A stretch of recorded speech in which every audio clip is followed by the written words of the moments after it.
Please welcome Mark Sharpe, next Congress.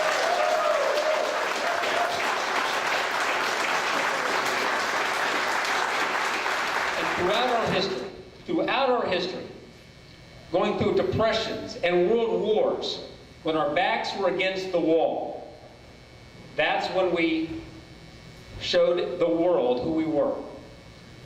And here we are today with great challenges and an administration who seems to think that the way we're going to get through this mess is with just a little bit more of what we've already been doing. If we just spend another 400 or 500, Dennis, you know the numbers, I'm sure, 400 or 500 billion more on this new stimulus, why, we'll get America working. And I'm kind of offended by it, because as somebody who believes in bridges and roads and who wants to see more teachers, my wife's a teacher at school right now, at Plant High School, working, they got a big event this evening. As somebody who believes in all those things and wants to see us laying steel and pouring concrete, who wants to see us grow, I recognize that that's not what's going to turn this country around. We're going to have the courage. We're going to have the courage to basically look at ourselves and say, okay, are we up to dealing with the entitlements? Are we up to Medicare reform? Are we up to Social Security reform? Are we up to genuine tax reform?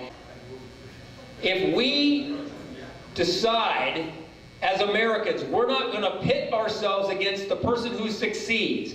We say we're not going to go find fault with the person who's making money, and if only we can take a little bit more of his, my gosh, America will be great. No, that's not what we're going to do. We're going to find a way to encourage everyone to be the entrepreneur, to be the new business person.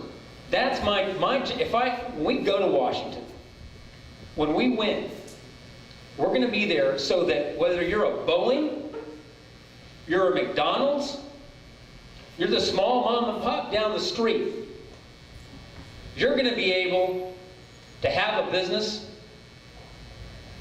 to make some money, to hire workers, to live the American dream, and to see this nation restored. I'm running because I want to be part of that. I want to be part of something special. And I want to join Congressman Dennis Ross and others like him who are willing to sacrifice. And I want to collectively with you, I'm asking that you stand with me, that we collectively together, just as Americans have done throughout our history, not lose faith, but also not lose our cool. Keep our composure. Maintain a level of dignity and respect. Recognize that we are all Americans, and while we might disagree, and sometimes mightily, this is all about one nation under God. And we're going to debate, and we're going to have a match with Kathy Castor unlike any that she's ever seen. And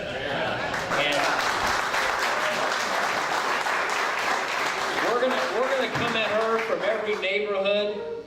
We're going to walk along every street. We're going to knock on every door. We're going to raise the money we've got to raise to get this message out. We'll debate her. I hope she doesn't duck. I know she doesn't like town hall meetings. I promise that we'll keep it civil.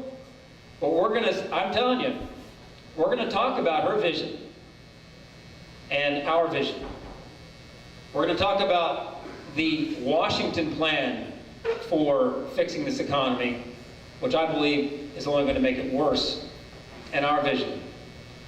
We're going to take our local vision of how you solve problems and grow the economy, and we're going to drive it all the way up to Washington, D.C.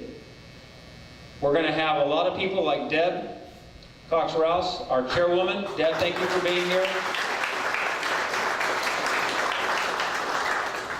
Who is going to give it everything she's got, along with the rest of you, to see that District 11, which has been a Democratic district since 1960, in 2012, checks the R box.